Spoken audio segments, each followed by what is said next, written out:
Welcome to US Rail Journeys, Series 2. In this series I travel from LA to Chicago on the Southwest Chief. Then from Chicago to New Orleans on both Amtrak's City of New Orleans train and a rail replacement bus. I then travel back from New Orleans to Los Angeles on the Sunset Limited. I also get to travel on the San Joaquins, the Coast Starlight and the Pacific Surfliner, in all over 6,300 miles in 14 days. Episode 2. We leave LA on the Southwest Chief. The city of Los Angeles was founded in 1781 as El Pueblo de Nuestra Señora de la Reina de Los Angeles. Thank goodness these days the name has been shortened to Los Angeles. It's a home to people from more than 140 countries who speak over 200 different languages. And the station? It's a magnificent station. It's a fitting blend of Spanish and Art Deco styles, reflecting both the city's early heritage and its great film tradition. In fact, parts of the station can be rented for filming. It opened in May 1931 and was the last of the great Union stations that served a multiple rail network. The station was used by 1,716,000 Amtrak passengers in 2017, as well as many for Metrolink. From the front of the station, I saw Los Angeles City Hall, and that was made famous in popular television shows of the 1950s and 60s as the Daily Planet in Superman and as itself in the series Dragnet.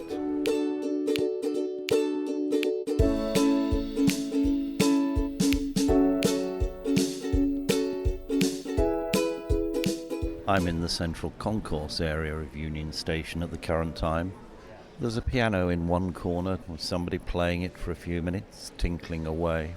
A number of old but upmarket display units now being used as small shops, one selling hats, one selling mobile phones by the look of it. This really is a thriving area with people who've arrived walking in one direction and people who have got trains to catch walking more hurriedly in the opposite direction, some even running with their bags. The station here in Los Angeles serves both the local Metrolink trains and some of the Amtrak services. The Amtrak services that run out of this station are the Southwest Chief, which I'm taking to Chicago, the Pacific Surfliner, which I'll be taking down to San Diego, and the Coast Starlight, which I'll be arriving on from San Francisco. In my last trip, the waiting room area in Portland Union Station had magnificent but hard-looking wooden seats. Here, the seats are much more comfortable-looking club armchairs, possibly in leather, or originally in leather, I would imagine. And it's very interesting that there are security people who ensure that they're only used by passengers and for a 2-hour maximum time limit. One of the things that I think is nice about this station is the fact that the arrivals and departure boards still have the original, I'm assuming it's original signage saying arrivals and departures, even though they're new modern electronic LED boards underneath. There's been a lot of restoration work going on in this station to return the Fred Harvey restaurant that used to be here from 1939 to 1967 to its original use as a restaurant.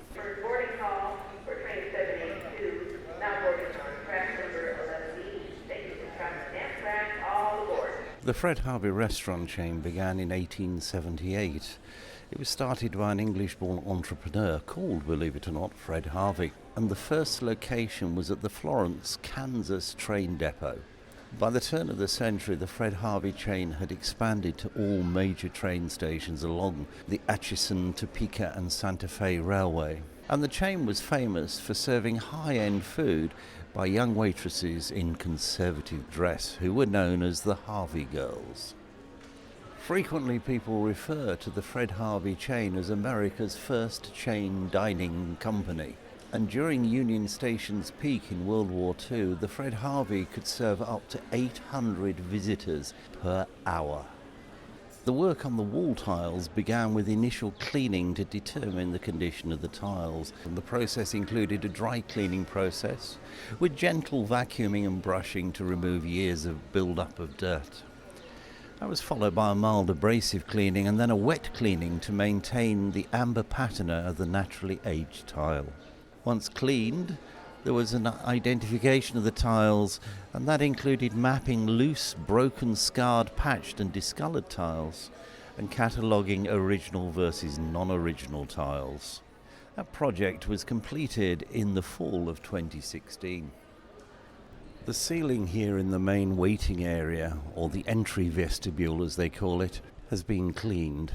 The process involved a sensitive removal of dirt and tobacco residue and revealed previous attempts at ceiling repairs, including the discovery of previous repainting, and that was to match areas darkened by tobacco and pollution. The goal of the project was to return the ceiling to its original appearance, and that was completed in the autumn of 2017.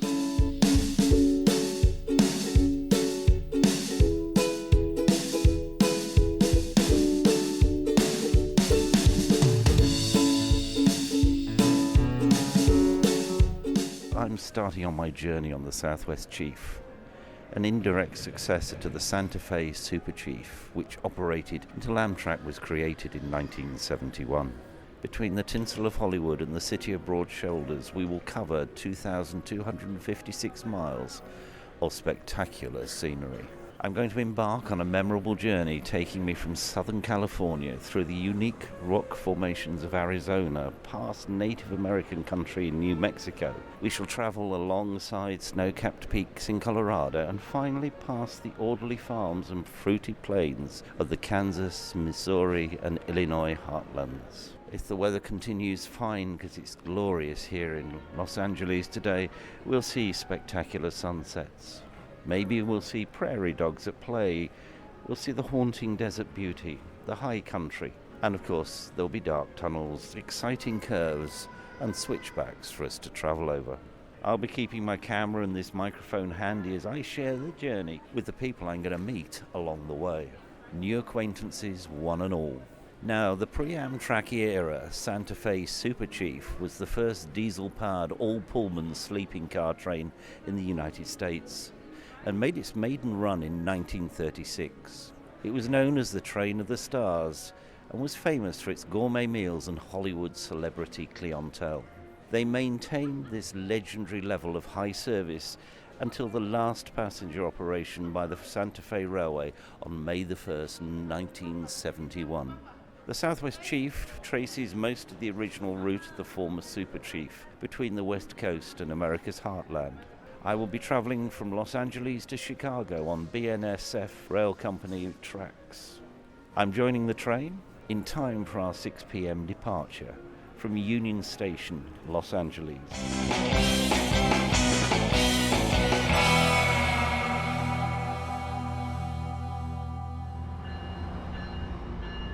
I'm here on track 11 at Los Angeles Station, waiting for the Southwest Chief to come in. All around me, Metro-Link trains are going in various directions.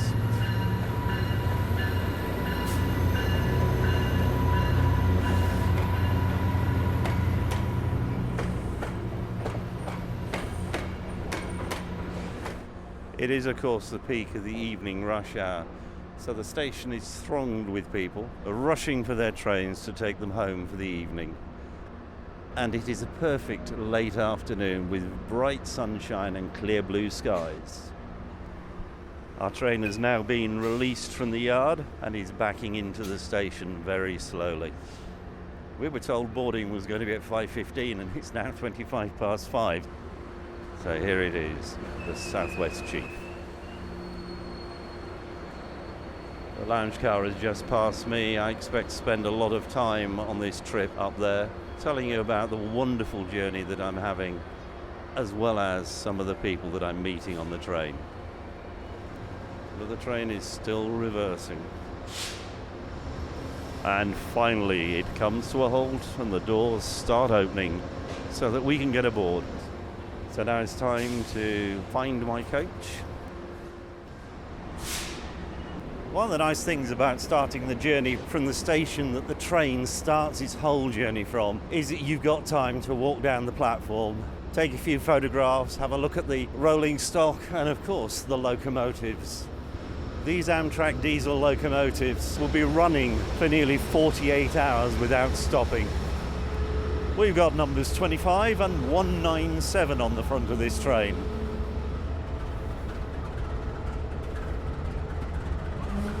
I make podcasts. One of the staff there wondering what I was carrying, my trusty microphone.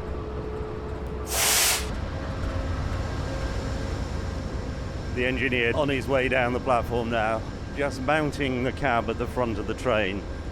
So he'll be guiding us along the rails for the first few hours until we have a crew change.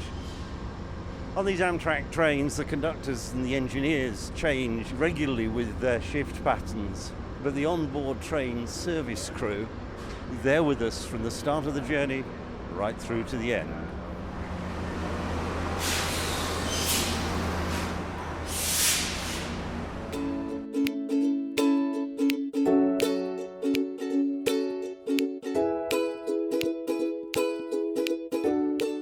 I suddenly realised the train is moving.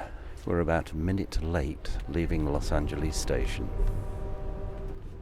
Good evening, ladies and gentlemen. This is Jeff in the dining car. We'd like to welcome aboard American Southwest Chief, headed to Albuquerque, Kansas City, and Chicago, points in between. I'll be your dining car steward for the entire trip until we get to Chicago, the Windy City. Breakfast is always first come, first serve. However, lunch and dinner is by reservation only. And I'm the one that takes the reservations. So I'll be coming to the sleeping cars first to take reservations. After I complete the sleeping cars, then I will go to the coach cars and I will follow that up with the lounge car. The dining car seats everybody in a special way. We seat 4 people per table, which means if you only have 2 or 3 people in your party, you will be sat with another Amtrak passengers, what we call community seating. So we fill out the table before we start seating the next table. So expect to meet some new friends on your trip east. Dinner time will begin at 7 p.m. We have a wonderful menu for you prepared by our world-class chef, Julie. Tonight she will be making land and sea, which is steak and a crab cake. Doing our signature steak.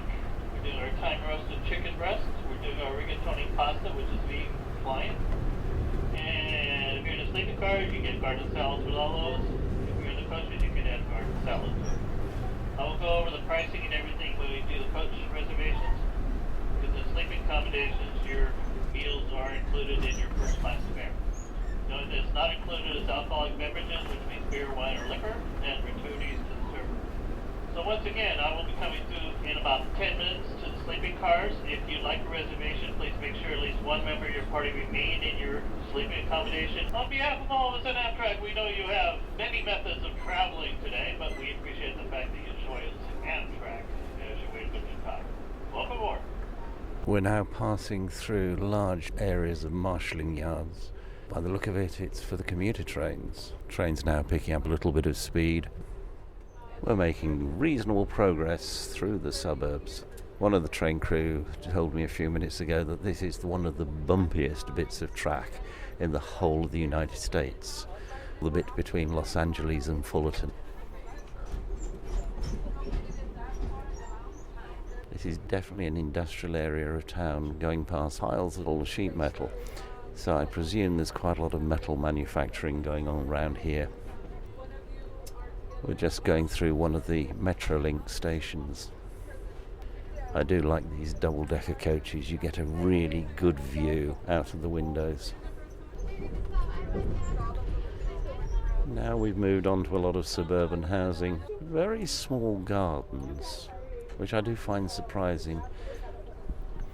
Our sleeping car attendants going around telling people about their accommodation, how to work it, and the fact that from about 6 o'clock in the morning, whatever time that is, there will be coffee, and also pointing out that there's showers and washrooms downstairs. There's also a toilet on this upper level as well. If you can hear the horn in the background, that's because every single time we come to a level crossing, a warning has to be given.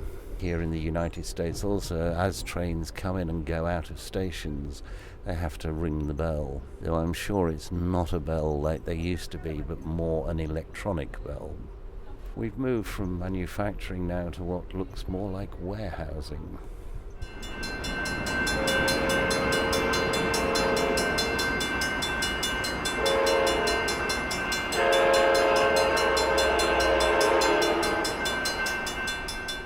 We're now approaching our first stop at Fullerton, 26 miles from Los Angeles.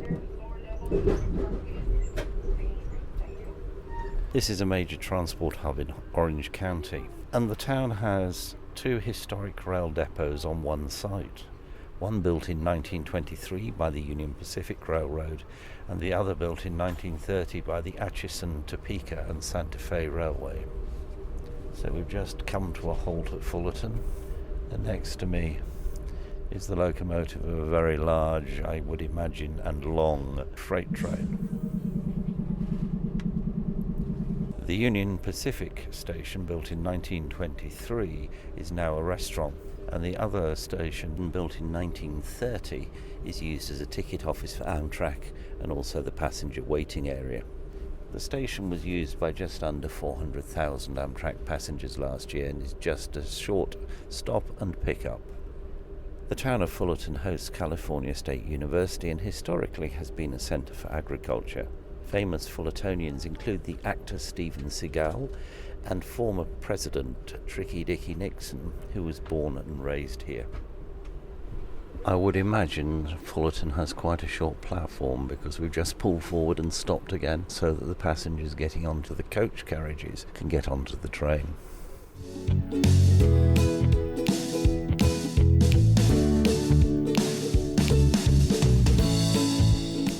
I've now had my ticket scanned, so I've got to my seat in the observation car where I shall be spending most of the next couple of days. It's definitely evening. It's nearly 7 o'clock. The shadows are lengthening. The beautiful sunset in the west directly behind us because, of course, we're going east. We're well out of the city now into an area of countryside, and we'll be passing through Corona, which was founded in 1886 at the height of the Southern California citrus boom. It once laid claim to the title Lemon Capital of the World, but today it's home to Fender, the musical instrument manufacturers famous for their guitars. 7 o'clock, first call. To be seated at the entrance to the diner by a uniformed attendant, namely me. So that was the first call for dinner. Dinner is provided in the price of your ticket if you're travelling in sleeping accommodation, and if you're travelling in coach and there's place at the table, you're very welcome to go along, but of course there is a charge.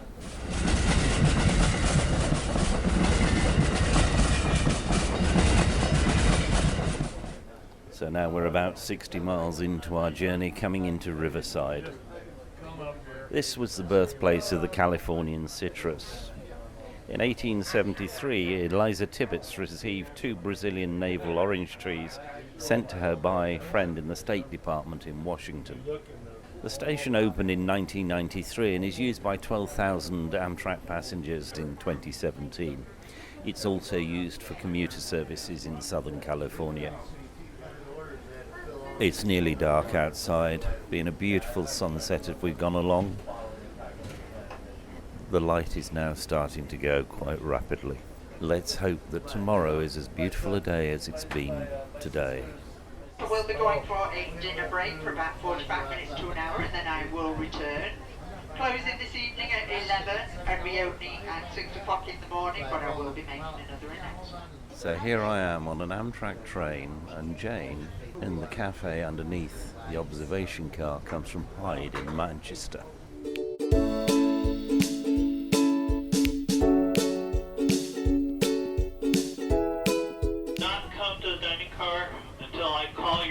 reservation time. Remember, reservation times are an appropriation of where we will be, but do not come to the dining car until I call for the next reservation. Thank you. We're coming into San Bernadino now through large marshalling yards full of containerized freight wagons. This must be a very large freight interchange. One thing that does surprise me in this country is the number of level crossings. There are very few bridges built over railways. It always seems to be a level crossing that we go through, which of course means that the horn has to be sounded to give warning to people who are driving the roads. We're just about running to schedule. We're scheduled to arrive at about 7:45 p.m. and it's just after 7:40 now. San Bernadino is part of the so-called Inland Empire of Southern California, and it's one of the oldest communities in the state. Apparently in 1948, those gourmet chefs, the McDonald brothers, founded the McDonald's brand and fast food restaurant concept here. Notable San Bernardinans include the actor Gene Hackman, and the station was used by around about 12,000 Amtrak passengers in 2017. The station itself opened in July 1918 and is listed on the National Register of Historic Places. It's now completely dark outside. No chance any longer of any photographs, but this being a marshalling yard that we're sat in before coming into the station is of course floodlit. Behind me, on the other side, is the railway station. This podcast is being produced by the MrT Podcast Studio. I thank the passengers and crew of the Amtrak Southwest Chief for helping make this podcast possible. Thank you for listening. Please join me again in 2 weeks.